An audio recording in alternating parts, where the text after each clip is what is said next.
Is this the real life? Is this just fantasy? Caught in a landslide, no escape from reality. Open your eyes, look up to the skies and see. I'm just Arjuna, recording this podcast. I hope you enjoy it. I hope it won't be the last. Now introducing Covert Go Blue.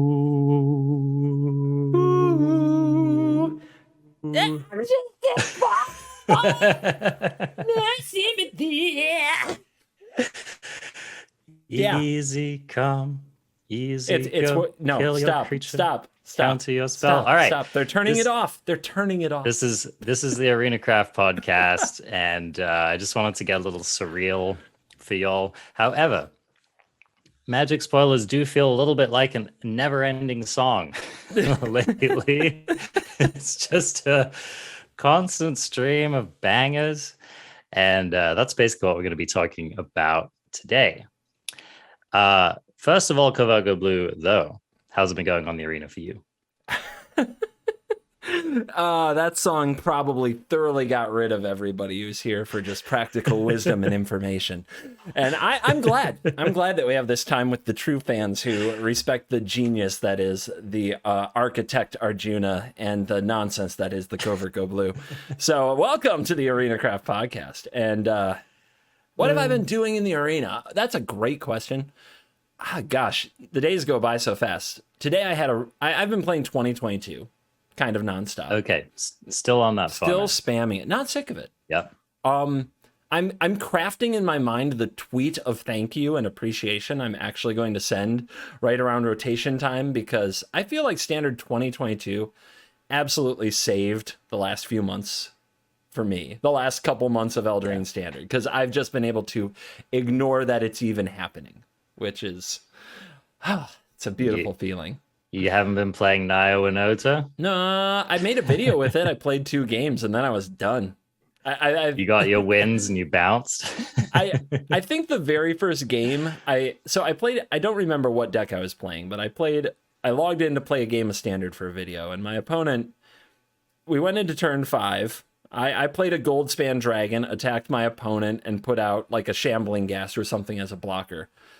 I had 20 life. My opponent had a Torbrand and an Annex, and I died. That's fun. It was not fun. But it's a reminder of everything you liked about Standard, right? Dude, and if they hadn't killed me, I was just going to all runs Epiphany 3 times, and they were going to die. It was, and I think I played 2 removal spells that game. It just didn't matter. It's like, I hate that Standard, and I'm glad it's going away. But Standard 2022, I'm not sick of it. I went 6-0 yesterday playing Marduk's Sacrifice with Extus and Showdown of the Scalds. Like, that deck is actually really good at blasting through chump blockers, which we've talked about are a big part of the format, because you can play Awaken the Blood Avatar, sacrificing Fireblade Charger, Shambling Ghast to kill their 2 tiny birds, and then the sacrifice effect from Awaken kills their last blocker, and then you have a 3/6 that attacks and hits them for another 3. So it like actually closes games really effectively. So that was really fun. And then today I played Esper Control. Just, Vanishing Verse, Behold the Multiverse, Saw It Coming, Doomscar, All Runs Epiphany, Planeswalkers. Lots of lessons, and I loved it. And I went 6-1 today, so I'm on a hot streak and feels good. Okay, feels good. All right, feeling groovy. Yeah, I mean, rants about the matchmaking aside, I do still think it's a very fun format. One of the things I enjoy about it is that it still feels like a very unsolved format, and that's impressive when you consider the limited number of sets that we're working with. It feels like a very rock, paper, scissors format to me at the moment.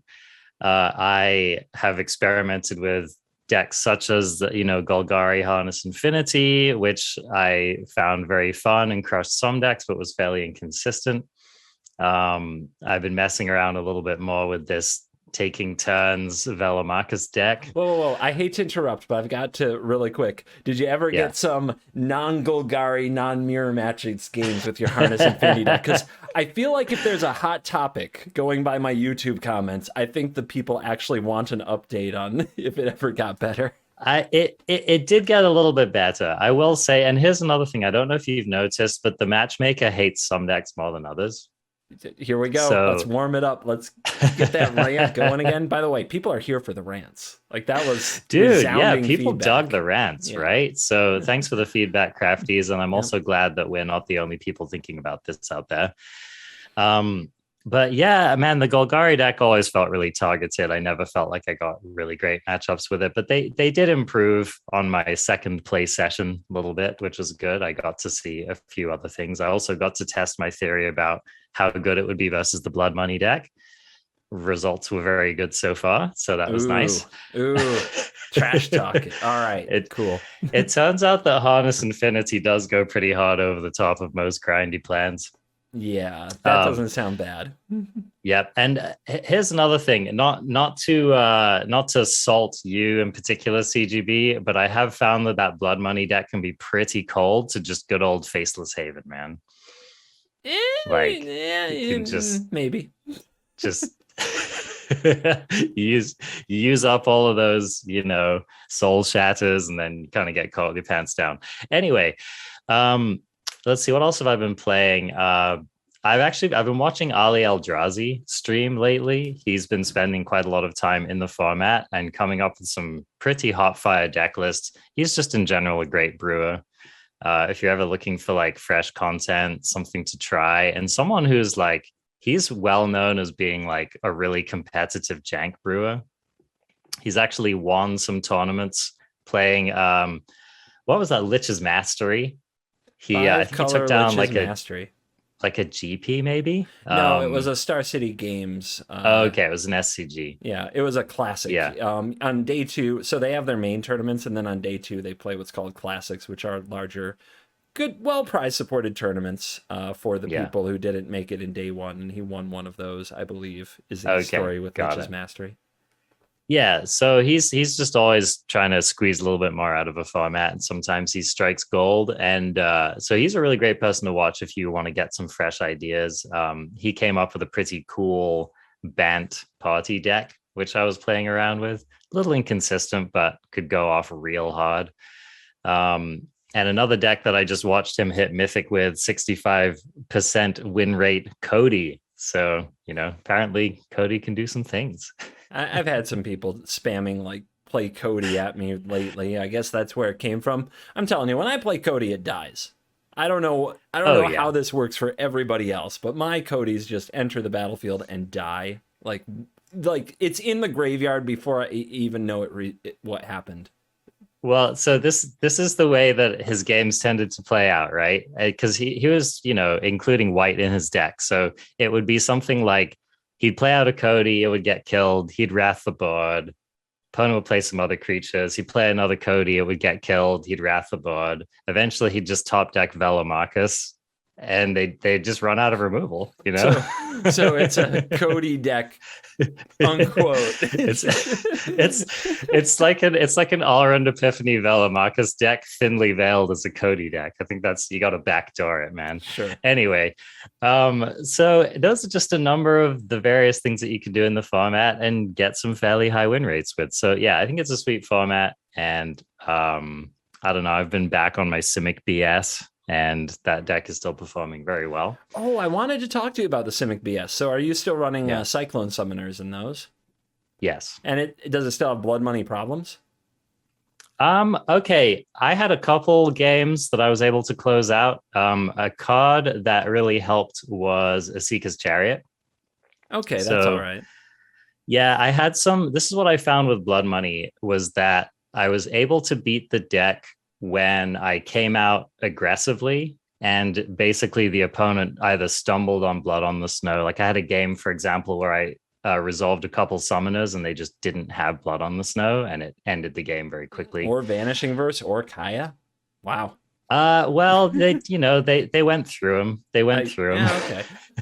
Like I was trying to solve that, like, because I was still trying to revisit like the Simic ramp deck, but I wanted something for more of like what the meta became, not what the meta was. And I ended up adding red and running Battle of Frost and Fire and Magma Opus. Oh, very nice. And just having a lot of the learn cards with Field Trip and Divide by Zero. And so it's almost, I don't know if I had any creatures in it at all. I don't think Tangled Florahedron was the only creature, which I'm usually playing as a land anyway. And it was just a really fun spell ramp deck, and it was really, like, it was doing really good for me. So I don't know if you should try that if it sounds interesting. Battle of Frost and Fire kills a lot. It does. That's a really solid card. I've actually seen a fair number of just funky Izzet decks running that card with various levels of giants or not that many giants, more controlling shells, stuff like that. I mean, you can have like a fairly controlling Izzet deck running Battle of Frost and Fire with a couple of Cyclone Summoners on the top end. It's totally fine. You know, Alrund's Epiphany, that kind of thing. Another card that I've been really interested to play around with, especially because it's really excellent in a mid-range meta and really excellent against decks like Blood Money, is Crackle with Power. That card is not a joke as a finisher. I'm curious if you ended up putting that in your Teemo ramp deck, because that seems like a perfect, just like off the top, finish the game card. So I had it, and then I ended up removing it. And I ended up instead just running 2 Quandrix commands with the idea that I was just going to loop Magma Opus forever. Okay. But that's legit. I mean, I could see if you just actually want to end the game. I was trying to get a little more salt out of my opponent than that, you know? Yeah, that's off brand for CGB. Crackle with Power is just too kind. It lets them off easy. And I feel like they should have to suffer and squirm for longer if they want to play the whole game. That's my take. Yeah. So another deck that I was playing around with, which I actually think would be a lot better if the mana didn't suck so hard, was just like, it was a Gruul deck with kind of a treasure sub theme and a couple of Crackle with Power to just finish off the game. I found the deck to be very, very solid, except that the mana just really sucked. But I think that like something like even just a Snarl, like even if they just print the next cycle of Snarls and Innistrad, which would be a disappointment, by the way, but even if they did do that, might be enough to get a deck like that running a little better. Or are you being snobby about playing Highland Forest? I just hate it, dude. The answer to the question is yes. You were being snobby about playing Highland Forest. Come on, you gotta suck it up sometimes.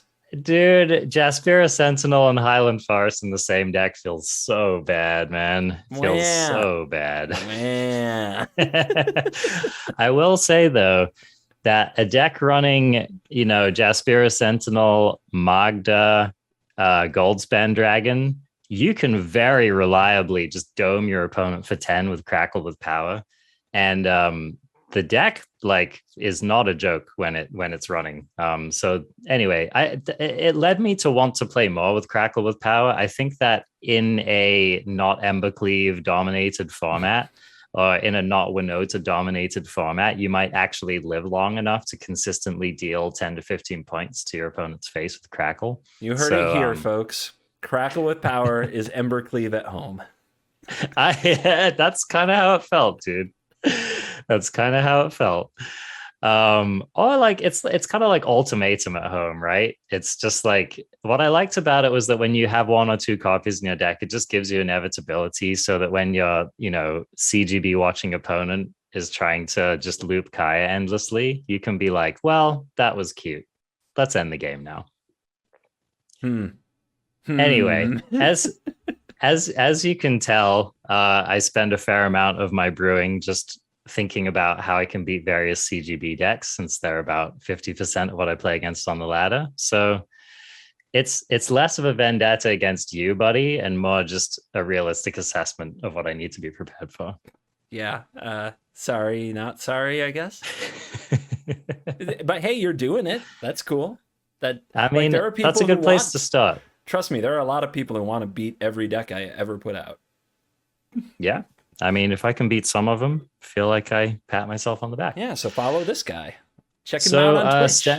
Standard 2022. It's a cool format. You should keep checking it out. All right, so let's pivot into the main course, as it were, for the show, and we are going to talk about historic jumpstart. Let me say that again. Jumpstart : Historic Horizons, which is a set which is hitting Arena. When you're listening to this, it will be happening a couple of days from when you listen to this on August 12th. Now, Covert Go Blue, I'm a little salty because Wizards has basically asked us to preview not one, but two Arena legal sets. I was going to say, I thought we had some, sweet new cards coming to Standard to talk about. I was kind of thinking about it, but you sound like you got something to say. Dude, I'm over it, man. Wizards, come on, bro. They're already previewing too many sets to begin with, right? I mean, we just got finished previewing, I don't know what, the Commander set or some stupid thing.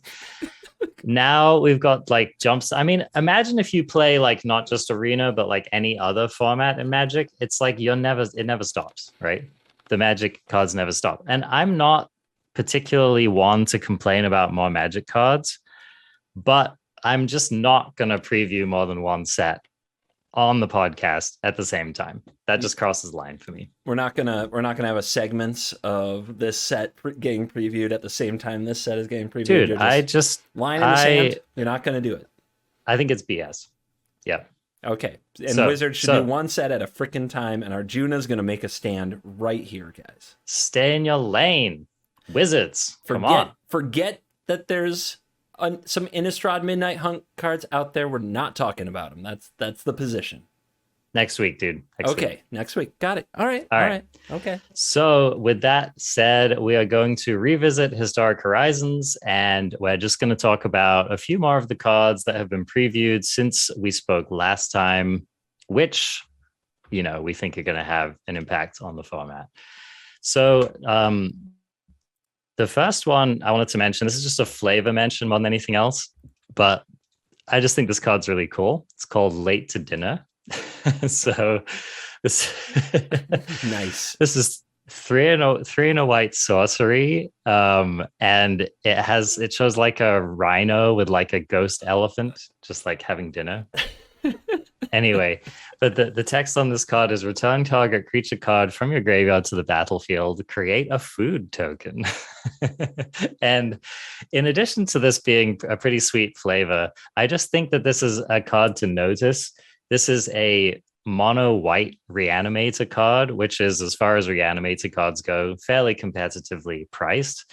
In the past, you had to actually mill a card into your graveyard to get this effect in the form of Unburial Rites. And so I think that it's interesting that white is just getting this for themselves.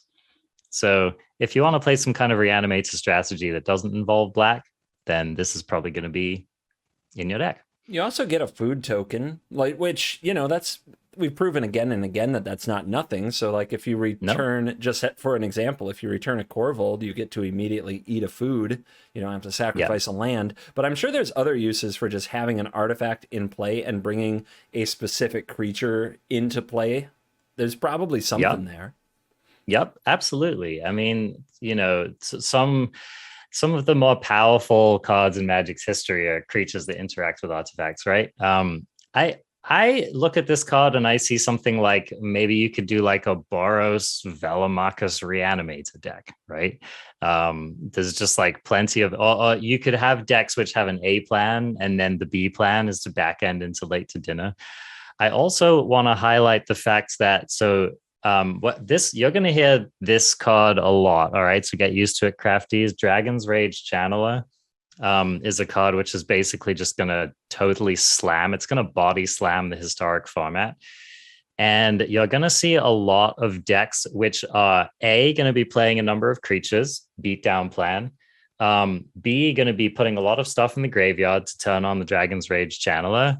And so therefore, C, you might actually get some interesting shells that, you could kick it off with Dragon's Rage Channeler, have a Velomachus Reanimation late game, do some shenanigans in between.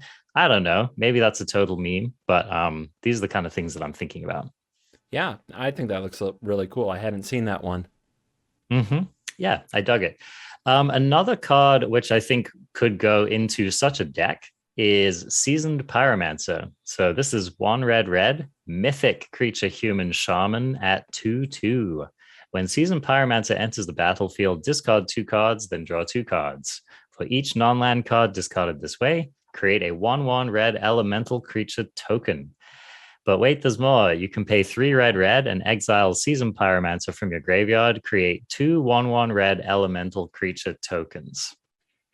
So this card's doing a lot of things, and it's putting a lot of crap on the board in the meantime. Pooping out tokens, baby. It's just pooping them out, right? And this isn't like, I'm not gonna say like, yeah, crafties just go out and craft 4 of these. It's not like that. This card might not end up being a big deal in the format, but it's got a lot of text on it that could go a long way. What do you think? I'm not I think that on the competitive front, and as far as like the decks a lot of people already have, I think the biggest problem for this card is that it goes in a lot of the decks that Luris also plays in. So it doesn't fit with Luris. So is that enough? Can we get away from Luris? I think if you want to try something new, you can play with Seasoned Pyromancer. There are probably other decks that aren't Luris decks that are like Faithless Looting, Hollow One style that it lines up perfectly with, Madness decks, and just all kinds of like these mid-range value and decks that just need a little more value, but Ox of Agonis is way too slow for Historic, and maybe this card is good. But so yeah, this is one of the better, it's a Mythic, right? Yep. This is one of the better Mythics in the set, actually, because I expected to have a lot of Mythics to craft, but this and Davriel are kind of 2 of the big standouts. Do you think that like Seasoned Pyromancer and Young Pyromancer could end up in the same deck? Could be interesting, right? I've been kind of I played Young Pyromancer for like Dreadhorde Arcanist and some decks like that, and I've been getting away from it. Same with Phoenix. Like I keep cutting that card when I play it because I haven't found the tokens being super relevant because we're still in a format where chump blocking isn't really a thing. Yeah. That's true. And I agree. I have just in general been unimpressed with that archetype. I think that it can definitely like get you to Mythic on the ladder and stuff, but when it really comes down to it, it's fairly underpowered. You just run some Pyromancer Tribal, maybe just for fun. We'll just run Pyro Tribal. It could happen. All right. Here's another 3-drop, which may see some play. Ranger, Captain of Eos. 1 white, mythic creature, human soldier. This is a 3/3. When Ranger, Captain of Eos enters the battlefield, you may search a library for a creature card with converted mana cost 1 or less, reveal it, put it into your hand, and then shuffle your library. And you can sacrifice Ranger, Captain of Eos. Your opponents can't cast non-creature spells this turn.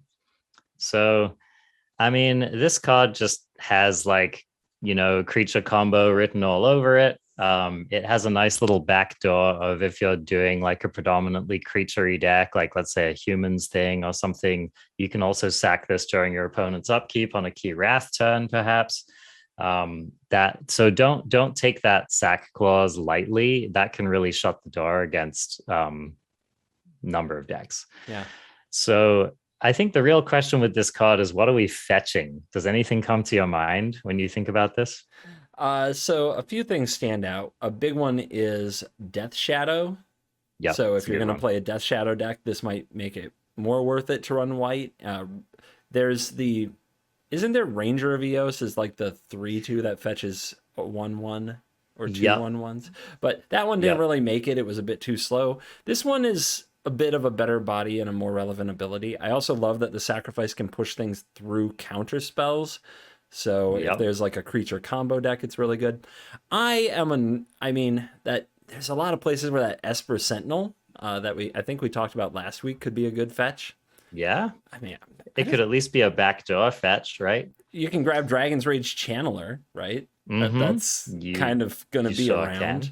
I'm a Yorian nerd, man. I just want to blink this and get all 4 Thraben Inspectors and just keep blinking the Thraben Inspectors. That's what that's it for me.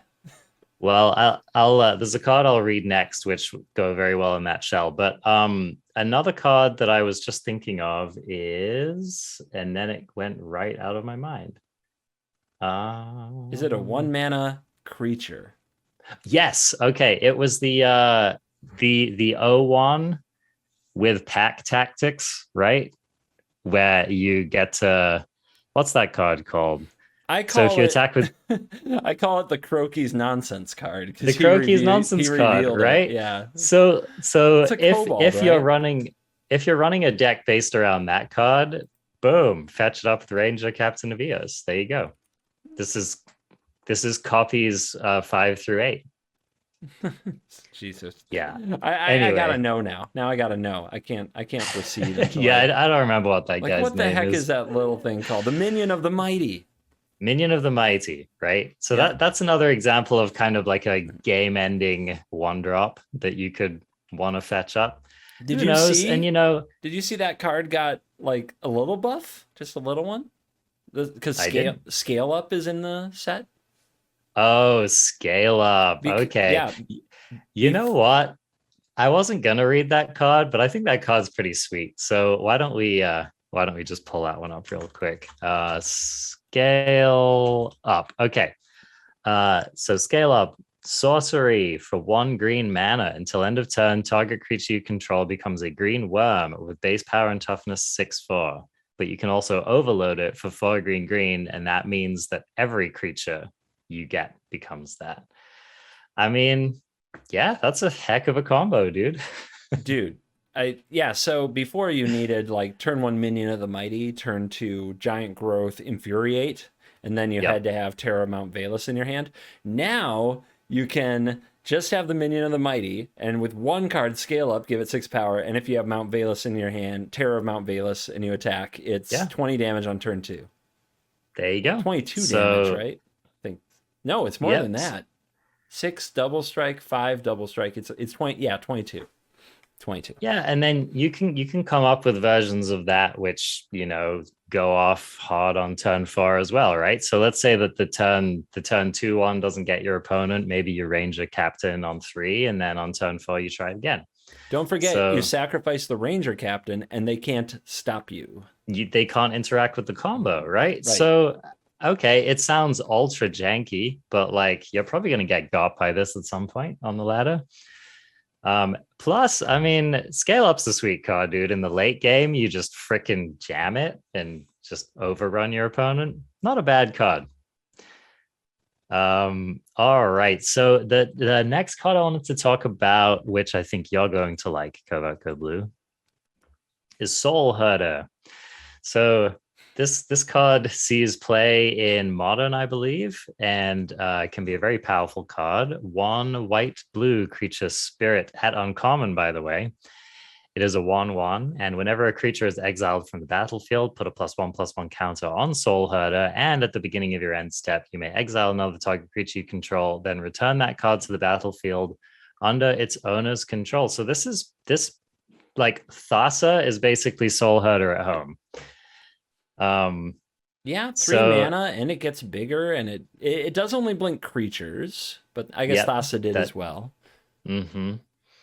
I mean, Thassa's indestructible, but like 3 mana, pretty big deal. Now, apparently, so this card sees play along with Ephemerate, and I guess like some other blink effects in Modern. I don't really know what the combos are. We probably don't have most of the cards that make that deck like really good, but yeah, it's still a pretty cool effect. And you start your blinking a lot sooner than like either Thassa turn 4 or Yorion turn whatever, right? How dare you? How dare you speak ill of Yorion? Let's just say Yorion is the eldest statesman of companions. This thing will get big fast. It says whenever a creature is exiled. So if I play a Restoration Angel, which, by the way, in the set, which may or may not be in the set, spoiled, and I exile my Yorion, and then my Yorion comes back, exiling my Restoration Angel, who comes back at end step, exiling my Yorion. The Soul Herder got to be a 4/4, and we get to exile another thing with the Soul Herder. Oh baby, right? Ooh. And then when we go with like Charming Prince and yeah, we get some ephemerates in there. I don't know, man. It could start to get pretty nutty. Yeah, this card is sweet. And an uncommon. And a spirit, uncommon, which is a type in Historic. Mm-hmm. So it's awesome to see that more of these uncommons didn't get like rared up like they did in the Mystical Archive. You know what I mean? Dude, you know what I want to do, CGB? I want to cast Collected Company, hitting Soul Herder and Skyclave Apparition. That's what I want to do. Whenever a creature is exiled from the battlefield. So when you exile the opponent's creature, you get a counter. And then at end step, you flicker and you get another counter. And oh my gosh. And it comes in and it exiles one of your opponent's things, which gives you another counter if it's a creature. Okay. So that's what I want to do. That's the kind of nonsense I want to be. Those are both spirits, right? Yes, that's both spirits. We can still run the Spirit Lord. Oh my gosh, dude, this is awesome. Hoffrey Ghostforge top end, let's go. Blinking Spirit Tribal and Historic. Let's rumble. It's a thing, right? You could try it out. Okie dokie. So next on the list, Nettlesist. This speaks to anyone who's ever tried to make Tempered Steel a thing in Historic, including myself. This is 3 mana artifact equipment at rare. It is a living weapon. I believe this is the first time living weapon is coming to Historic. So basically the deal with living weapons is that they are equipments, and when you make them, they make a 0/0 creature token, and the equipment just comes attached to it. So basically you get whatever the equipment would be on a 0/0. In this case, it is equipped creature gets +1/+1 for each artifact or enchantment you control, and the equip cost is 2. So the idea is that by the time this comes down, your creature's already like a 4/4 or a 6/6, something like that. And then basically for the rest of the game, it's like a reattachable all it glitters. Mm-hmm. This card is pretty powerful. You would kind of fanboy a Tempered Steel deck card, wouldn't you? I would. I don't know how we got there. I turned my nose up at Tempered Steel for a long time, and one day I was like, it was like that meme. What's that kid's name? It's like Ricky, don't talk to those guys. And then, it's too late and Ricky's like, corrupted or whatever. Good Lord. Have we become the podcast that describes memes through the listening medium? I mean, Magic is just a meme now, man. I suppose I can't argue with that. They are definitely trying to make sure at least some portion of every set is a meme. Davriel is the memeiest thing I've ever seen. Indeed. We'll get to that because there's actually a potentially game-breaking combo with that card too. Nice tease. So Nettlesist, try it in any of your aggressive artifact decks and you'll probably be pleasantly surprised. Wanted to read a couple of role players here. Sorry, phone's blowing up. Let's just silence that. Wizards of the Coast wants to know why you're not doing a better job at selling Tempered Steel. They're like, we need a word with you right now, Arjuna. I'm getting called to the office, CGB. Okay, so next we have a removal spell, which is as efficient as they come. Bone Shards, 1 black mana sorcery at common. As an additional cost to cast the spell, sacrifice a creature or discard a card. Destroy target creature or planeswalker.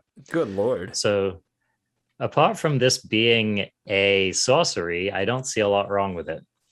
I missed this. This is real? I mean, there are plenty of times you want to sacrifice a creature. Just tell it to Rakdos. I mean, everybody playing Cat Oven is like, sacrifice, I'm into it. There's going to be a lot of times where you want to discard a card. Tell that to Arclight Phoenix. Tell that to Dreadhorde Arcanist. Tell that to all the Madness cards getting printed. Hollow One. Yeah. This doesn't have to be a downside. And you take any creature or planeswalker with you for 1 mana? 1 mana. You're telling me I can do that for 1 mana? Yep. 1 mana. They're going to be so, and the Arcanist combo is so insane because you don't even have to buff the Arcanist to play this twice, right? Oh my gosh, that's true. So I don't know, man. This card could be real nasty. This card is nasty. Common. Common. Man. So yeah, I don't know which decks are going to make the best use out of this, but I'd be real surprised if this doesn't show up somewhere. All of them. What, like any deck with fodder, like think about Stitcher's Supplier, Shambling Ghast. Like these cards are making waves in Historic now. And all you really want them to do is die. Yeah. Yeah, and I'll tell you what, man, like, even if you got a card out of it, you're going to feel bad if your Teferi just eats a freaking bone shards the turn after you play it, right? I mean, it's not great. It's not going to be good. You're not going to like it. Oh my God. This card is nuts. Dude, between this, Dragon Rage Channeler, and a bunch of the other stuff we're previewing, you know how in Modern, it's like, if you play a spell that costs 4 mana, you got to have a good reason. Yup, that's what I'm saying, man. That's what's happening here. I mean, just think about, you're running 4 Thought Seizes, you're running 4 Dragon Rage Channelers, you're running some number of Bone Shards. I mean, there's a lot of pretty sexy 1-mana cards in Historic right now. So, yup. So yeah, keep an eye on this one. Definitely priced to move. I expect it to be a role player somewhere. Another card in a similar vein is Unholy Heat. 1 red instant, also at common, deals 2 damage to target creature or planeswalker. But wait, if you have Delirium, it deals 6 damage. 6 damage? Which, my friend, is a pretty substantial upgrade. Like an Elder Gargaroth's worth of 6 damage? To the dome, dude. Not to the dome. Well, to the Gargaroth's dome. To the Gargaroth's dome, yes. I mean, if this went face, it would just be legendary. But, I mean, yeah, this card is, like, very good. We talked about Delirium on the last show. How easy do you think Delirium will be? Because now we have Dragon's Rage Channeler, and we have Unholy Heat, which are 2 of the best Delirium cards ever made. Yeah. How easy is Delirium? Well, the nice thing is, right there, you've got a creature in an instant, so it's a good start. Unfortunately, we don't have, what's that card in Modern? It's Mishra's Bauble. Mishra's Bauble, yeah. So we don't have cards like that to really kind of push it over the top. We do have it's like the 1-drop Chromatic Sphere? Chromatic Sphere, and do we have Chromatic Star as well? We at least have Chromatic Sphere. I think we may have gotten the star recently anyway, but I don't know if that's a meme, but I mean, that card's priced to move, and it could even help us to play like a 3-color deck if we want to get fancy. Bone Shards makes you a believer. Bone Shards is pretty sweet, right? That's a sorcery. Seasoned Pyromancer doesn't sound like a bad way to do it. Nope. Seasoned Pyromancer helps you get there. Unfortunately, the only real playable fetch land at the moment is Fabled Passage, but that does give you a land in the graveyard. So, I mean, we're kind of getting there. One of the things I'm most interested about is the artifact type. And it's actually one of the reasons why I'm excited to try to play a Hollow Wand deck on day 1, because, that's just 4 artifacts added to your deck.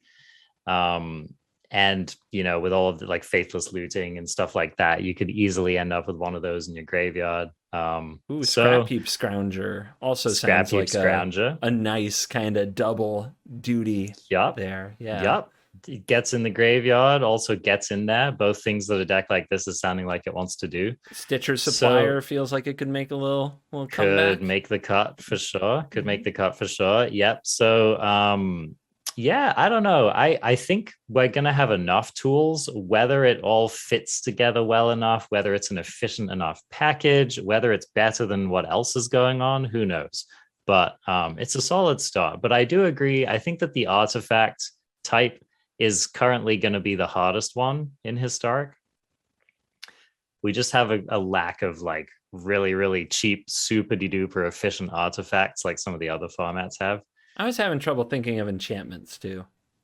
Yeah, enchantments is a tricky one, right? Yeah. Maybe in the right meta game, you could maybe run like Deadweight. Okay. And with Laris, we could, So something like that we're thinking about. All right, that doesn't sound bad at all. Okay, this deck sounds like gas, man. It's something, right? And people are gonna play many permutations, right? They're just gonna try until they find something that sticks.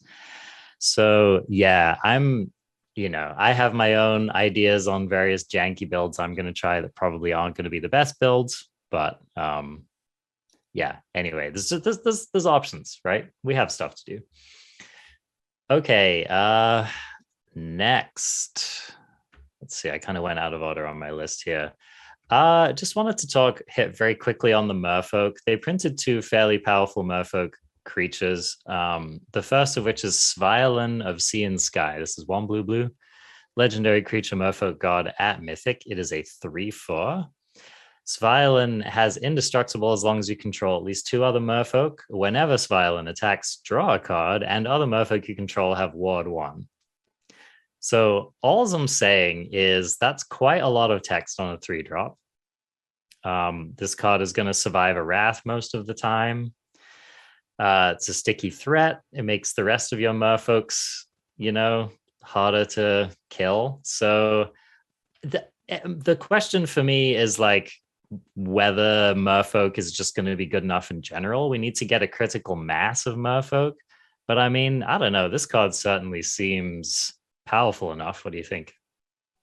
This card is cool. I have trouble thinking of a lot of Merfolk I would want to play in a format like Historic. But Merfolk, again, this isn't all about what you can do with competitive. I think that you probably could grind out Mythic with a dedicated Merfolk deck if you wanted to that wasn't too heavy on the budget, and now it has a really good Mythic to add. So I'm guessing that you could play Merfolk and get somewhere. There are some cool Merfolk in this set. So for the people who love that archetype, here you go. Yeah, we have shapeshifters as well. They're always going to do a little bit of help. Like Realm Walker, for example, could be a cool card in this. We do have some Merfolk from previous, like I think it was Ixalan or one of those sets. Ixalan, known for being a historically powerful set, just a game breaker, I know. I will note that back in the ye olde days of Historic, there was already a Simic Merfolk deck, which could get it done in the best of 1 ladder. It was kind of like the precursor to Elves, so I think it's probably been outmoded by Elves at this point, if you want to get up to that kind of shenanigan. But anyway, yeah, Violin certainly has like, I'm a powerful top end in a go wide Merfolk deck kind of vibes to me. Yeah, I like it. I like a lot of the abilities. Very unique. Kind of a different take on the Theros gods from the first time around that feels very tribal. Yep, very cool. It's almost like a mini Planeswalker. That's how I think about Smile, and it's kind of got that vibe to it. So another card that's going to go right into that deck, if that deck is a thing, Master of the Pearl Trident. This, by the way, whenever I read Pearl Trident, it takes me all the way back to frickin' Fallen Empires, which is when I started playing Magic. That set had a number of Pearl Trident Merfolk in it, and so this just gives me all of those nostalgic feels.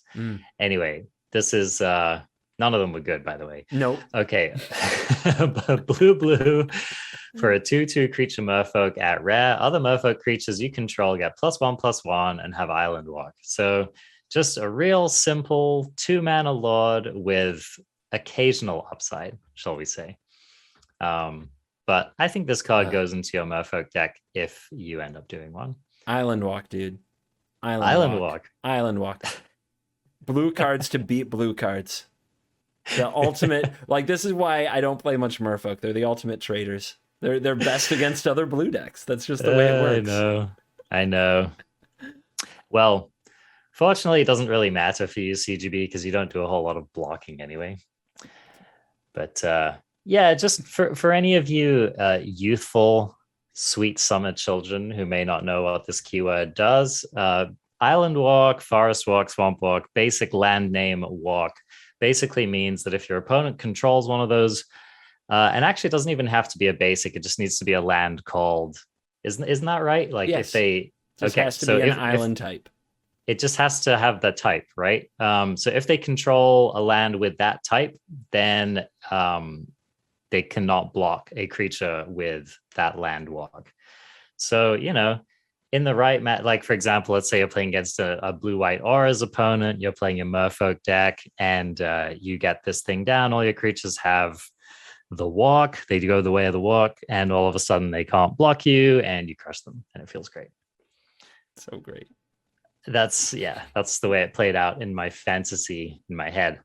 Okay, so speaking of something which might be a little more busted than that, Vesper Lock. Have you heard the rumblings going around with this card, Covert Go Blue? I have. I will hopefully have a video on this subject before this video comes out. Okay, cool. So you can go and hear Covert Go Blue's more extended, depraved ravings. I said hopefully. Put me on the spot. But yeah, anyway, we should do you want to read it and let them know what's up? Okay, so Vesper Lock. This is an innocuous looking card, which is actually really annoying. Vesper Lock, 2 and a white creature elemental at uncommon. It is a 2/1 flyer. When Vesper Lock leaves the battlefield, return target creature card with power 1 or less from your graveyard to the battlefield. It has evoke, 1 and a white, so you can cast the spell for its evoke cost. If you do, it's sacked when it enters the battlefield. So this is a fairly harmless looking card all the way up until they created the persist mechanic. Perpetual. So, perpetual? Mm-hmm. Okay, I'm already getting them confused. It's okay. So why don't you, CGB, walk us through why this could be a problem? Okay, I'm going to try to just simmer for a minute while I do that. So, very innocent little elemental bird-looking thing that comes in the battlefield, and if it dies, you get something that costs 1 or less a creature back from the graveyard, which, is basically a phase down. It does say power 1 or less. Very important, notable that it says power 1 or less on this card, because it doesn't say casting cost 1 or less. That would be fine. So, when you use a perpetual power alterer, like Davriel's -3 ability, or I believe it's called Davriel's Withering, which is the black -1, -2 instant for just 1 mana, by the way. Yep. What that does is it turns the power of the Vesper Lock to 0 forever, no matter where it goes. So when Vesper Lock dies, it goes to the graveyard. It looks in the graveyard with the triggered ability that says you may return a creature card with power 1 or less from your graveyard to the battlefield. And it says, oh, look, here's Vesper Lock. Vesper Lock still has 0 power. So you return it to the battlefield. Wait a minute. Vesper Lock still has 0 toughness because of the perpetual ability. So the Vesper Lock goes back to the graveyard. Wait a minute, is that Vesper Lock? Vesper Lock goes back to the battlefield. Hold on, Vesper Lock can't be here. Vesper Lock goes back to the graveyard. Wait a minute. Hi, Vesper Lock. Infinity. Trigger. So resolve. 2-card combo. Infinite entering and leaving the battlefield. Infinite dies triggers. So, what do you do with that? Cruel Celebrant, Blood Artist. Those 2 end the game without even leaving the colors and without even spending more than 2 mana on them. But if you just have a Soul Warden, infinite life. Yep. And basically anything else that keys off of ETB and or death. By the way, in Arena, so not infinite life, but basically as long as you want to sit there and click. Or if there's no priority, the only thing you have to click is choosing what to get back. There might be no choice. Yeah. I mean, that's what I'm wondering is like, could you just spaz out your only, like, so if this is the only legal target in your graveyard, it's not a May ability, right? It's not. So could you just get stuck in a bad loop? Yeah. Because the way that it ropes out is eventually priority will pass no matter what, but it still has to complete the loop. And if it's not a May ability and there's nothing else to target, and the only thing you can do is keep it going, it's just going to keep going forever. And we've seen that with Polyraptor. The Polyraptor Forerunner of the Empire combo, speaking of Ixalan, what would happen with that is the game would eventually just end in a draw. You would get a note saying that if neither player takes an action, the game will end in a draw. And after, like, I think it's 10 to 15 minutes of just nothing happening but this, the game ends in a draw.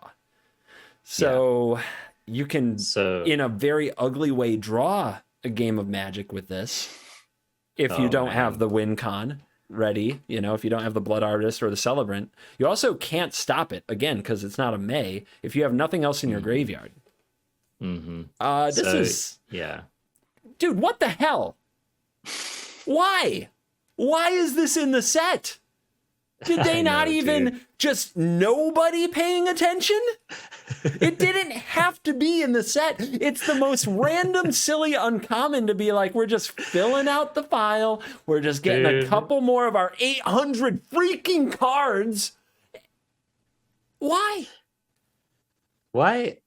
Side note, CGB, isn't it always some stupid like 2 or 3 mana white or blue flyer with like 1 or 2 power or toughness that ends up making some stupid combo?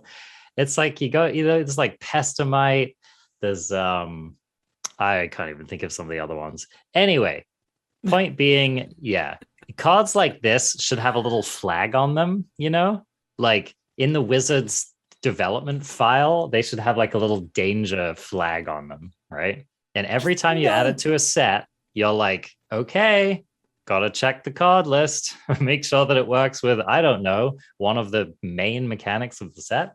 This card is fine, by the way. Yeah. There's nothing actually wrong with a Vesper Lock. It's that they made a new ability that they never thought they would make. And there were probably other cards in the file throughout Magic history. But the point is, you didn't have to print it into Historic. You just didn't have to do it. Why? It's obnoxious. And I mean, you're right. You highlight the fact that just in an Orzhov deck, you have like at least 3 cheap cards that all just give you an incredible either game winning or, effectively game winning combo, right? Yeah. So it's really obnoxious. Like, if they don't take some preemptive action with this card, where this is going to be like the next Thassa's Oracle Tainted Pact deck is what it's going to be. It looks like it. There's not a lot of reason for it not to happen. There's a lot you can do to kind of build a shell around it of good cards anyway. And maybe you can play what's the card? Is it Rally the Righteous? But there's the white card that brings things back from the graveyard that you could just build around that and have your combo in it anyway. None of the cards we talked about are terrible on their own. So it's all the makings of just another ban. Just another ban. Why? Now, watch out, crafties, because the Davriel Planeswalker can make the combo, can go into the deck. They're probably not going to ban Davriel. Nope. Unless it has other synergies. They're probably just going to ban the stupid elemental. Right. So just keep an eye on your wild cards. That's all I'm saying. So Davriel's Withering is also, also does the job. So say that this is as good as we fear it might be, and they need to ban something. They're probably going to ban Vesper Lock, because as far as I know, this is the only card that does this right now. Yeah. Which means if you ran out and crafted Davriel because you were optimistic that there was a tier 1 deck, not to mention whatever other cards might make up this deck, you now have spent your mythics on Davriel and you're not getting them back. Vesper Lock's an uncommon. Nope. GG. And who knows which other deck Davriel's going to go into as well. I mean, let's be real. There might be a place, but there might not be. That's the thing. Yeah. Depending on how tight you are on wild cards, it might just be a bad pickup. Yep. So, just keep an eye on that. If you want to be on the cutting edge, make the deck, have fun. But if you're worried about your wild cards, just give it a little time.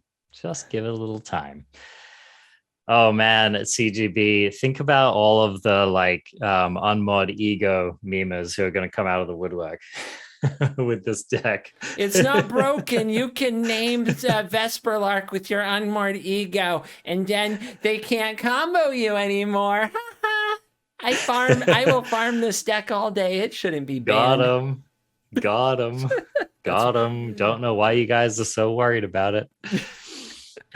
Why do we ban anything with Unmoored Ego in the format?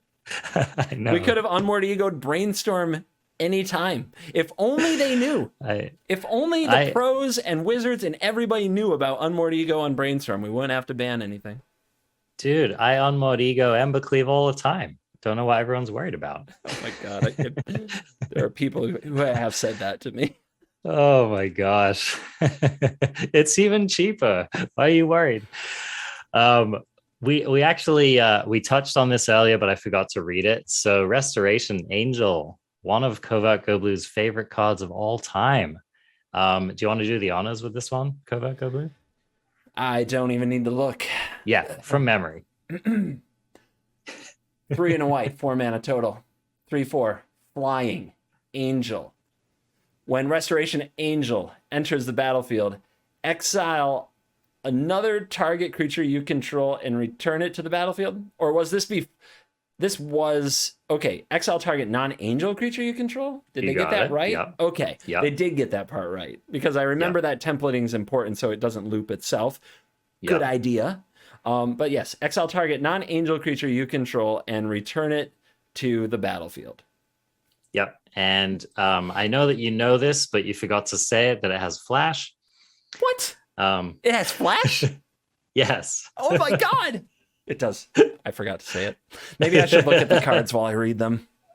No, I mean, that was a fun exercise. I know that this is one of your favorite cards. So why don't you tell us tell us why people should care about this card.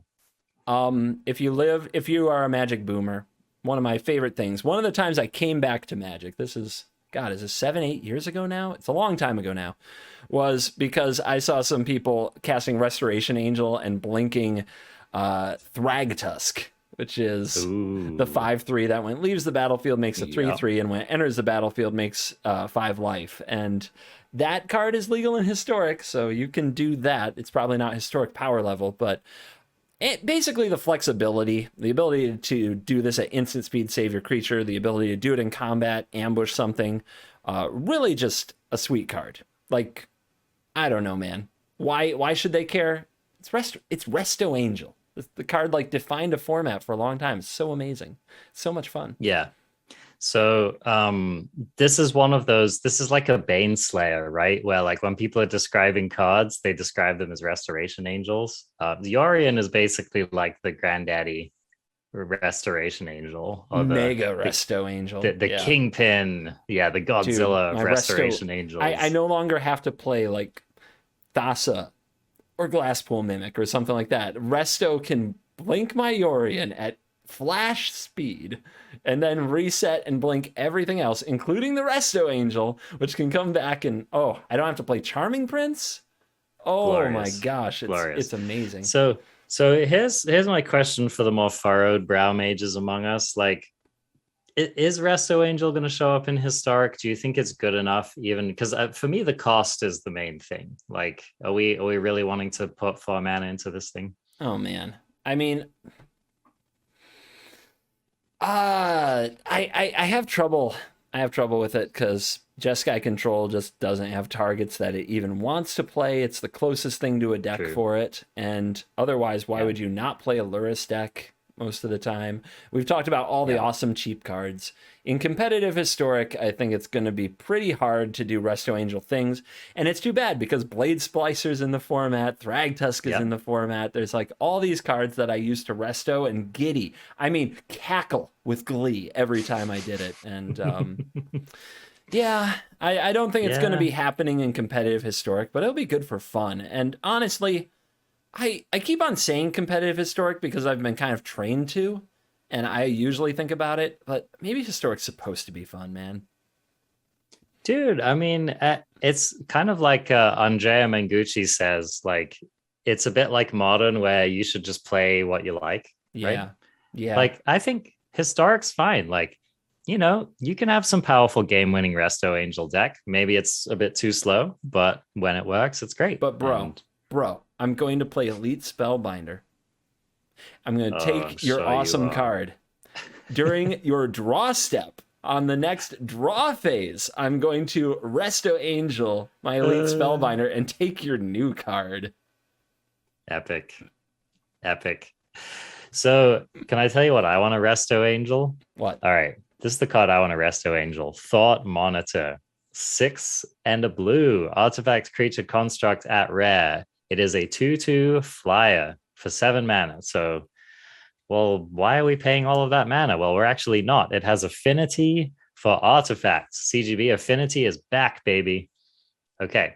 So affinity, what it does is it reduces the generic mana cost of this creature by the number of artifacts that you have. So the idea is that, this is kind of a top end, quote unquote, top end in your kind of go wide artifact deck. Could be Tempered Steel. Just saying. And when Thought Monitor enters the battlefield, draw 2 cards. I'm sure that Wizards is happy now that you've plugged the Tempered Steel for them. No need to answer that text from earlier. It's fine. They really want artifacts to be a thing in Historic, and this card is certainly an incentive to do so. 6? It's a lot. 6 artifacts is a lot to play this for 1 blue and get a 2/2 flyer and draw 2. Where are you thrilled with this? If you have 5 artifacts, that's awesome. I guess if you have 4 artifacts, that's good. It's 3 still mana, great, 2/2, draw 2 cards on what's probably turn 4, 5, or 6. I mean, it's a good card. It's a good card, and I hate it. Here's the other thing, right? So Tempered Steel and these other artifact decks, they empty their hand real fast. So usually you spend the first couple of turns of the game just absolutely vomiting crap out onto the board. And then maybe on turn 3, you cast your Tempered Steel. And as early as turn 4, you're kind of twiddling your thumbs, don't have that much to do. And so top decking a Thought Monitor can be really sweet. Now, where this card sucks is if you're playing against a deck that's like killing one of your creatures every turn, or maybe they wrath you on a key turn, and all of a sudden you just have like a Thought Monitor stuck in your hand because you really can't play that many lands in an affinity deck. This card that's just doing something. Like that's every deck I do does those things. That's just a day in the life at CGB. So yeah, I mean, you can definitely get hosed with a card like this, but powerful card. And there are going to be games where your opponent just like chains these off, right? They just like play 3 of them in a turn or something. And you're like, OMG, busted, ban. So yeah, you should know about it. Yeah. Emery's a cool card. Emery is a hell of a drug, man. Mm-hmm. Sure is. All right. Well, there's some more cards we could talk about, but I think that covers a list of stuff in the format that I wanted to talk about. CGB, what have you been cooking up for Historic Jumpstart? Wait, so I get to choose the cards now? Yep. Whatever I want? Whatever you want, man. Really? Whatever I want. So whatever I want, whichever cards I want to talk about, we can talk about. That is what I said, and you are a co-host of the podcast. So, yeah. You messed up. We got him. You walked right into my trap. Right into it. Okay. Consider is 1 in a blue instant from Innistrad Midnight Hunt. Wait. What? We're doing it, man. This is what I want. Dude, I know you're ranting. I know what you said. I know you don't want to talk about these cards this week. I'm a co-host of the podcast. And you said I can talk about whatever I want. I'm excited about Innistrad Midnight Hunt, dude. And I love the cards they previewed. Dude. I thought we talked about this, CGB, but I guess, never let a control mage take control of your podcast, man. We got him in the lock. All right. You've been Armageddoned. All right. I passed the turn and I'm not getting another one. Consider is 1 in a blue for an instant. Yeah. Okay. A 1 mana instant at blue. Look at the top card of your library. You may put that card into your graveyard. Draw a card. Simple, common, but ooh. You felt it, right? In 2022, something's missing. something's missing. Like the red blue kind of lower to the ground decks just don't have that oomph. Demi-Lich is completely unplayable, right? And here's Consider. Here it comes. Opt with probably upside in most situations, because a card in the graveyard has a lot of uses. Dude, you know what this card is? You know, in a Star Wars film, when like across the galaxy, every Jedi looks up and they're like, what's going on? There's a disturbance in the Force. Mm-hmm. That's what Consider is. Consider is a disturbance in the Force. You think it's that big? Dude, this card is freaking fantastic. It is, isn't it? This is going to be a cross-format all-star. I'm calling it right now. I think this might be one of the best cards that's for Historic that's not in Jumpstart Historic Horizons. I couldn't agree more. Like, this with Dragon's Rage Channeler is just go get him, boy. And Arclight Phoenix and Dreadhorde Arcanist, and just the list goes on and on of all the synergies this has. And it's kind of cool that rather than printing like a giant Embercleave artifact, although they may still, they print like something that's just, we took Opt and we took it a little further. We just gave Opt a little push. Opt has been playable. It hasn't broken anything in Standard. It's just been nice. And this is nice plus. And man, did 2022 miss having an Opt-like effect. It really does. Yeah, especially with Magecraft in the format, stuff like that. Boom. Yeah, didn't even mention Magecraft. Oh, yeah. Yeah, so, Consider is a banger. I expect this to show up all over the place. All right. I'm going to say this badly. You ready? Triskaidekaphile. Did you? The funny thing about this card is it's not the first card in Magic's history to start with Triskaidek, right? Triskaidekaphile. Triskaidekaphile. Because you remember Triskaidekaphobia? I do. I do remember Triskaidekaphobia. Apparently means the irrational fear of the number 13, which completely Namba with itself, because there's a totally rational fear of the number 13 because it's printed on this card. Let me tell you about it. 2 mana, 1 and a blue for a 1/3 human wizard. That's a rare. You have no maximum hand size. People freaking love that line of text as much as they love an Unmoored Ego, man. At the beginning of your upkeep, if you have exactly 13 cards in your hand, you win the game. 3 and a blue, draw a card. We're gonna get there one installment at a time, baby. Oh my goodness. Getting to 13 is gonna be hard, but I'm going for it. Seagate Restoration isn't going anywhere. I was gonna say this is you like Seagate Resto. Next turn you drop your Triskaidekaphile. Maybe you leave up some counter magic, and the following upkeep you win with this trigger on the stack, kind of a thing, right? To me, I mean, it is awkward because if you have the 13 cards, right? What if, man? What if they just make you play the counterspell? Yes, that is a problem, right? But then, see, here's the thing, right? Is that hopefully they make you play the counterspell, but maybe like during your upkeep, right, you untap, so then you can pump a little extra mana into this, like make sure that you get there. I don't know. I think that's what they wanted to have that on the card so that you had a little escape hatch in case you needed to like draw an extra card. Yeah. But I mean, I think that it's okay on the rate, and we've seen that it's a slower format. It's a different kind of format. We've seen Skullport Merchant get used. I mean, maybe 1 and a blue for a 1/3 that with 3 and a blue to draw a card. That's a human and wizard, could be good types. Maybe that just is okay in some matchups and some decks. I'm gonna scratch my skeptical beard on this one. Usher of the Fallen, taste it. What are you doing? But it's a sweet card. Okay. It's a sweet card for sure. Well, I'll move it along. Champion of the Perished is 1 black for a rare zombie at 1/1. And whenever another zombie enters the battlefield under your control, put a +1/+1 counter on Champion of the Perished. Zombies? Can I interest you in some undead? You can tell the whole point of this card is just the name, right? Yes. The champion of the parish is a human that got +1/+1 encounters the last time we came to Innistrad. Like the exact same text, just replace zombie with human, change black to white.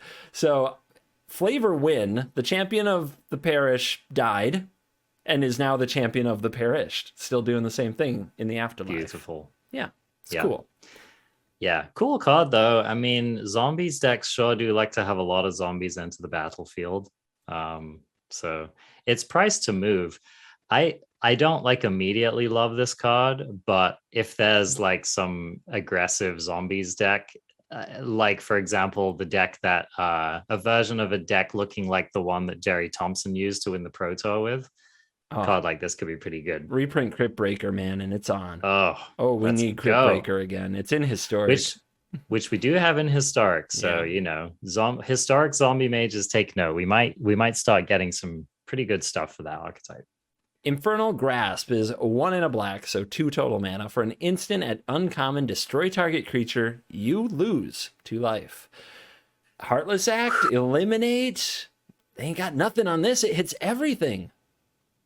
Everything. Do they have nothing on it? That's a great question. Losing 2 life, Murderous Rider kind of proved it's a bigger deal than it looks.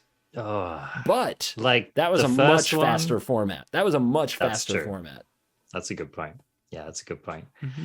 I mean, boy, I think that you're a really great reference to answer this question, CGB, right? Because like the whole point of the control deck is to stabilize at some low number of life and then turn the game around. So like, first of all, this is just not going to be a 4-of in your control deck unless the format looks a very certain way, right?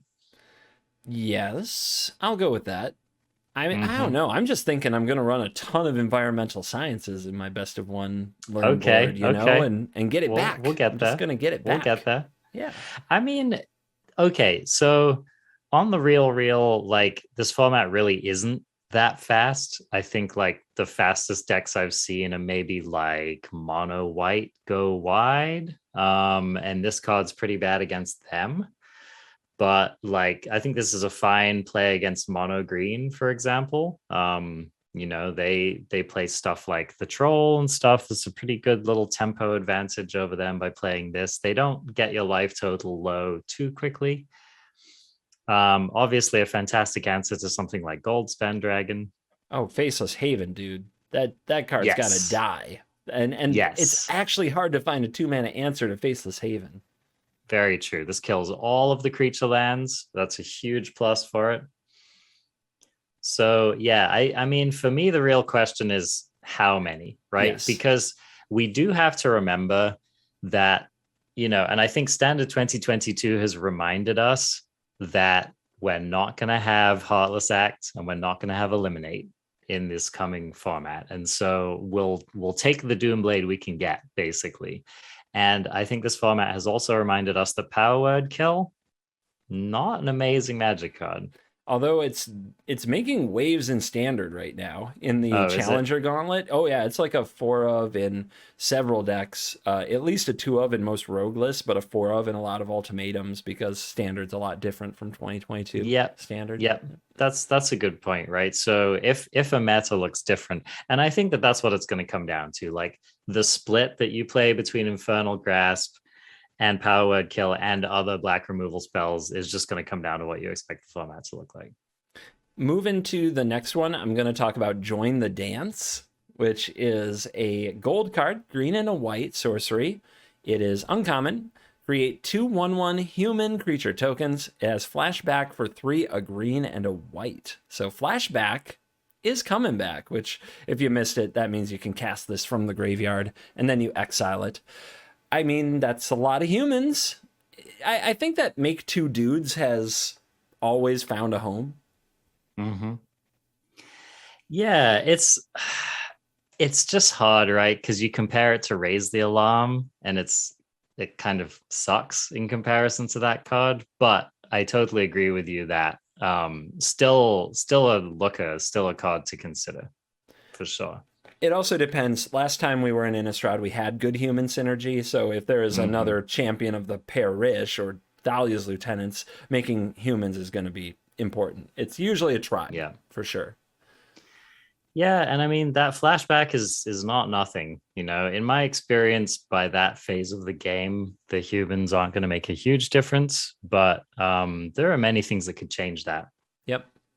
Let's talk about Play with Fire. This is a red for an instant. It is an uncommon. And Play with Fire deals 2 damage to any target, so it's a shock. But it also has more text than a shock, which says if a player is dealt damage this way, scry 1. Ooh-wee. They made shock better. It's almost a strictly, I mean, it is basically a strictly better shock. Yeah. Yeah. So cool. I'm here for it, man. Let's go. I think if they're going to make face burn or any target burn, shock is a pretty good baseline, and I think you could improve on it. I'm also smelling a cycle. They made slightly better opt and slightly better shock. Slightly better. Dude, which is very exciting because these kind of cards tend to really define a format. And yeah, I'm stoked, man. What is a 1 white instant that never gets there that could be slightly better? It's Healing Salve, but instead you gain 10 life. 10? How much would it take to be worth a card? I mean, oh my goodness. Can Defiant Strike be +1/+1? That would be sweet.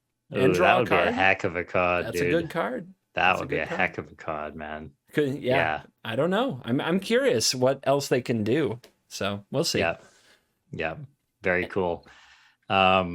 Yeah, supposing we get like village rights with a scry on the top, that would be pretty cool. There you go. That's a good one for black. Yeah. So I saved you a green mythic with a questing beast worth of text on it. Oh, you really want out of this. You really want out of this. I really don't want to read this. you know what? Your segment, you read the cards, CGB. That's the way it's going to go. I challenge accepted. Final offer. This is Ren and 7 because Ren and 6 was in Modern Horizons. That's true. I can't even. All right. 3 green. Legendary Planeswalker Ren, so 5 total mana. Mythic, 5 loyalty, +1. Reveal the top 4 cards of your library. Put all land cards revealed this way into your hand, and the rest into your graveyard. 0. Put any number of land cards from your hand onto the battlefield. Tapped. -3. Create a green Treefolk creature token with reach, and this creature's power and toughness are each equal to the number of lands you control. -8. Return all permanent cards from your graveyard to your hand. You get an emblem with, you have no maximum hand size. Are you excited about Ren and 7? I'd be a lot more excited if it wasn't called Ren and 7, honestly. Like, does Magic want us to take this game seriously? Because, I mean, this card is a meme, dude. This card is a meme. Just wait till Ren and 6 and 9. Ren and 69. Let's go. Dude, okay. So for starters, this may be called Ren and 7, but I'll tell you what. Ren and 7's little brother, as it were, kicks this card's ass. As it should. That's a Modern Horizons like mega staple. It was a super push 2-mana Planeswalker. Yep. This is a standard Planeswalker, and people got mad about power creep because Oko was too good. So every Planeswalker now has to cost 5 and have a bunch of abilities that do closer to nothing. Yeah, and this some people are referring to this as kind of like the fixed Nissa, right?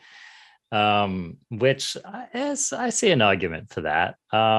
So okay, there's a lot of text on this card. It's definitely going to be, I don't know. How do I say this? There's a lot of options. Options. We'll break it down. So the +1, gas or ass.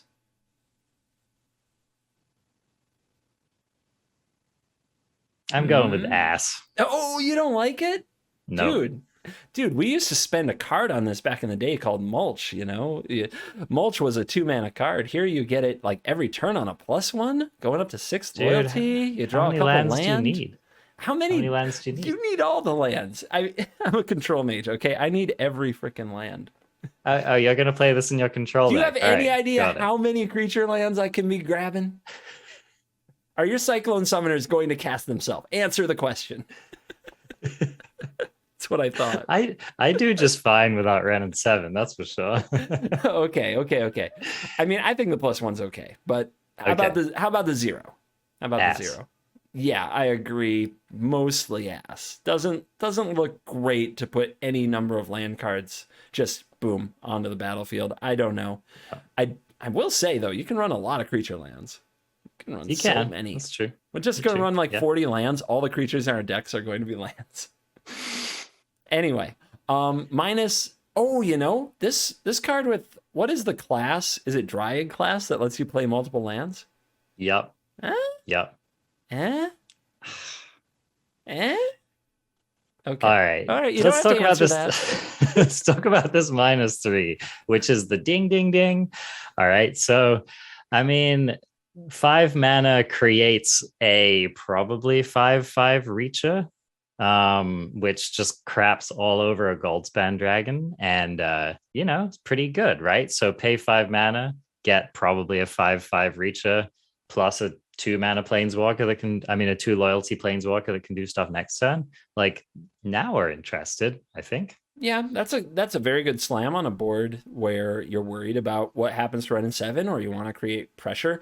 I think that a lot of people are looking at that and saying, 5/5 Tree Folk, that's good. I'm thinking this is, if you play a deck around this that can kind of control the battlefield, I'm thinking you're going to have 8/8s and 9/9s because you're going to get a lot of land. Yeah, quickly. And this doesn't suffer from the Modern Kynan issue where so you make the doggo with Modern Kynan and then you're kind of incentivized to not play out your hand. Which, sometimes it's fine, but sometimes it's kind of an annoying tension with that card, especially when it's a top deck. Your doggo might not be very relevant. You don't have that problem here. Like, the longer the game goes, the more you've emptied your hand, the bigger your creature's going to be, and that's just the way it's going to be. So that's pretty awesome. Yeah. We didn't also mention like graveyard synergies. There's probably something in Innistrad. We know about Flashback, but there might also be Delirium. There was last time. Who knows?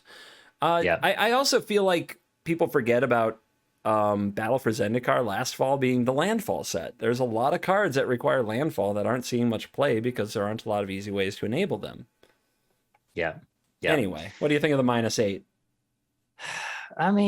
It's an ultimate. It's fine, It's basically Harness Infinity, right? But worse because they have to be permanents. Don't you get back the Ren itself? I suppose you do. Yeah. So that's kind of cool. That's kind of cool. It's got a little bit of that Kaya going on, right? Yeah. So okay, doesn't this card have like a little bit more jazzy going on than you would like? Yes. My actual verdict is that this could be one of those niche planeswalkers that you never see. Yeah, it could be, but it could also be good. I don't know, man. Okay, so this has the Chromatic Orrery problem. I don't want for my 5-drop to be ramping me up to like 9 mana or whatever. Like, I'm trying to do my ramp in the early turns of the game. And around the turn after Ren and 7 comes down, I want to be slamming my haymakers, right? So I would rather spend my time in the early game just playing my Quandrix Cultivators or whatever my best ramp spells in the format are. So that when we get to the mid game, instead of casting Ren and 7, Oren's Epiphanying or, just slamming a Coma or whatever our top end is, right? So that's one of the tensions I see with this card. Better or worse than Skeleton Swarming? Oh, all right. Well, you had to go there. Probably better. Thank you. And that card is everywhere in 2022 Standard. And it actually wins games despite being a freaking jank fest. That's true. That is true, man. Somehow that card prevails. I think that you're saying that there's a lot of better options and that ramp doesn't necessarily need it. But I don't know. Yeah. I don't know if there's that much of a better option for like a turn 4 play after hitting 1 ramp spell before your turn 5 Coma or your Cyclone Summoner. I'm not convinced that's true. The -3 is really good. Totally fine. Good ability of a Planeswalker. It's just the rest. I'm just not sure how the rest of the card plays out. Dude has no appreciation for drawing land. Thinks that that's just a given. Just thinks that land is a given in life, man.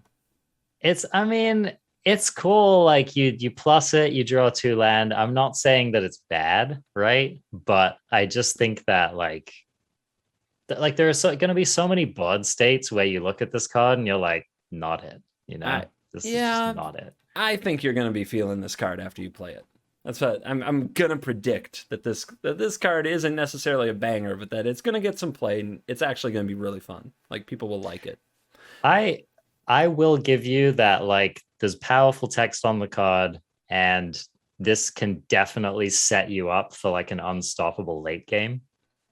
So it's just all of the bits in between, right? It's like, I don't know, man.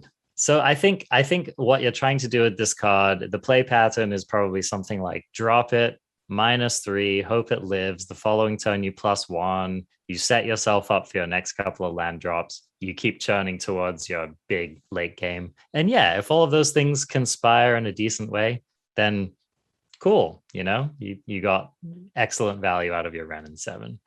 I just think that like there are plenty of situations in which a planeswalker like Modern Kynan or a planeswalker like Onyx are just doing a lot more for you in the portion of the game where you're going to want to play them. But this is 5 mana instead of 6, and so that does make a big difference. Yeah, you just play this first, they kill it, then you play Onyx. Okay, how about this? This versus Lolth. Yeah, so that's a really good comparison because they protect themselves with a -3 in a similar way. But this one has a +1 that doesn't cost you life and gets cards, whereas Lolth has a 0 that costs you life and gets you a random card. I actually think this is closer to Lolth than people think, and in a few ways better, probably much more versatile, a better -8, that's for sure. Especially in a mid-range to control deck. And I think that everybody who's played enough 2022 now kind of sees it, that Lolth is a bit of a banger when played correctly. I saw the Untapped GG did a tweet when they started tracking 2022 ranked, and the Mythic with the highest percentage to win the game after it entered the battlefield when they made that tweet was Lolth, compared to cards like Allrun's Epiphany and Goldspan Dragon, which, yeah, I think nobody saw that coming. Doesn't surprise me. That card is a problem. It comes down, it is a problem. Yeah. No matter what archetype you're playing. And I think that Ren's going to be a problem too. I think once you feel it, you feel it. That's my prediction. Okay, cool. I'm coming in medium. You seem medium plus. And we'll go with that. Right on. Well, okay. After commandeering this podcast, I'm wresting control back from you, CGB, to say it's time for our wrap up. But actually, surprise double play. I'm handing it back to you, Covert Go Blue. You're going to do the outro today. You just like watching this. You just like how bad I am at this. Okay. So thank you for watching or listening to the Arena Craft Podcast, a weekly podcast dedicated 100% to the goings on in Magic Arena. I have been one of your co-hosts, Covert Go Blue. That is your other co-host, Arjuna. You can find both of us streaming on Twitch throughout the week. Me at Covert Go Blue and you at Arena Craft Podcast on Twitch. That's right. You can find both of us at Twitter, me at Covert Go Blue and you at Arena Craft Podcast on Twitter. I think it's Pod on Twitter. Twitter. I mix them up. Sorry. You can find the podcast on all of your favorite streaming platforms like Stitcher and Spotify and Google Podcasts and Apple Podcasts and whatever other ones there might be. You can find the video version with all kinds of awesome editing from the amazing Bottle Brush showing you the cards that we're talking about as we talk about them on my YouTube channel at Covert Go Blue. And next week, if you want more spoiler cards, I guarantee there will be some. Maybe not. Maybe next week we'll just be able to play some games and talk about what happens in them. But let's see. Anyway. What a novel idea. Anyway, that's the outro. Put a bow on it. Thank you for listening. We'll see you in the next one. Later, crafties. Stay courageous. Later, crafties. Sorry for interrupting you, CGB. It's fine. It's your show.